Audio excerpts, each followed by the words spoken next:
So him and Ed Shiner, and this guy who turns out didn't have credentials. He had mosquito tuxedos instead of credentials on his thigh. They're walking up. There's a canyon of dark rock locked in a spit of land torched remorselessly by recalcitrant sun scalded fontanelle. The three of us, paparazzi, Ed Shiner, and I, head up into those regions where it is hazardous to go, a zone enthroned, immemorial, gruesome pastoral of stiletto tipped cactus in typhoid terranium, sun impacted in the dying light. Up ahead, the trail curls upward into the canyon. We meet the constable along the way. It's as if he sensed by means of a faculty subtle, a faculty exquisite, that a crime has been committed by this man here who has been hitching up his britches since we got on the trail, the wailing up ahead seeming to come from the rocks themselves, as if they had been smitten in their innocence by the vitiating factor of plangent lamentation on the magnitude of the funk and high-flying reel in all its forms, chloroform of the unknown. Bones singing in the wind, two stones, two twins. The constable had roused himself from his trailer on the edge of the canyon like a great granite morass, dipping into purgatories of panoramic torture inflatus, the rain of days sweeping away the floodgates of puerile time and profligacy and demise.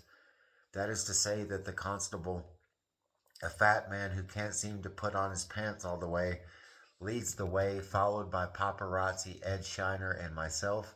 The giggly alligator, in its general state of incontinence, forms on the wind riotous great pink streamers of vapor like a living ribbon of light incising the cataleptic air in rare gale, impaling the canyon walls with shrapnel fractal in its form, the morning having leapt the day and landing here in a gloaming that will place the imponderable seal of universal substance on this twilight in particular, for it is here, on this day, on the edge of night, when deep in the canyon there is the roar of the creek crashing down through the steep ravines swollen with driftwood, and we cling to the sides of the trail cut along a rock face so narrow we have to hug the walls of the defile, this canyon gash like a smile of derision, of ignominy, as if dimpled in clown frownish swirl, the great scree beds giving way beneath us, as we inch along with our backsides yawning over an abyss so profound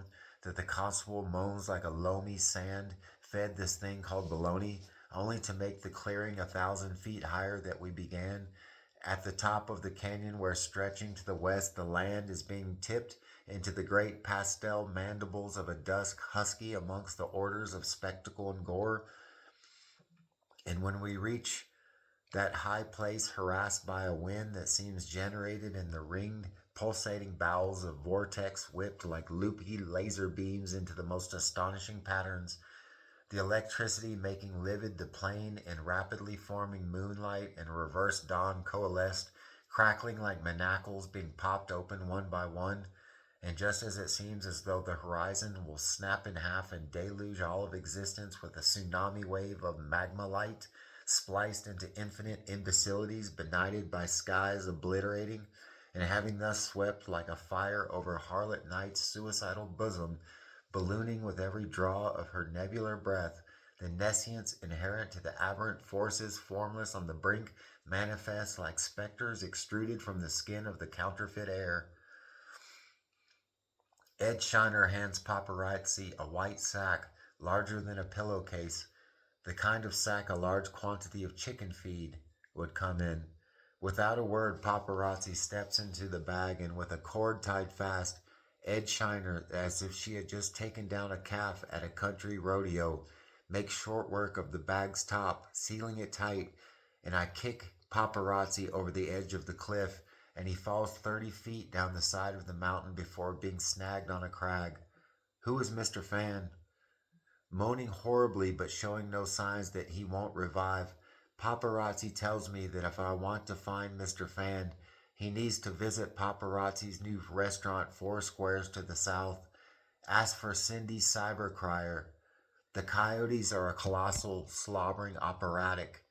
Their mewling savagery is the quintessence of concupiscence.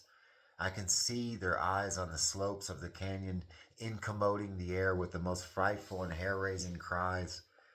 Through the maelstrom of sound rebounding between canyon walls, ping pong like the frailty of noise is suddenly savagely violated in the reverse crucible of grand stunted elongations of razor sharp pains along the perimeter of being.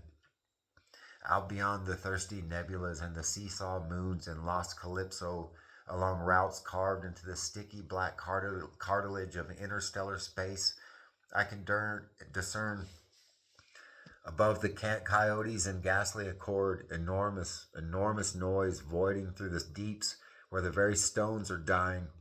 The voice of paparazzi calling up to us as we begin the descent back down into town, his voice carrying over the craggy places and side reel enfilade atrocious, telling me that if I can only reach Cindy Cybercrier, she'll know this man, Mr. Fan. She'll hand him to me, you'll see. And with that, at that precise instant, though we're halfway back to town, the coyotes achieve a rare sonority, as if by action of a confederating hunger, only for the sound of these most atrocious of call notes over an abyss imponderable, to be drowned out completely in the screams of the man imprisoned in a bag halfway down a ravine, and now with the coyotes closing in on him, him calling out to me at the last aghast ejaculation of his throat to watch what I'm about.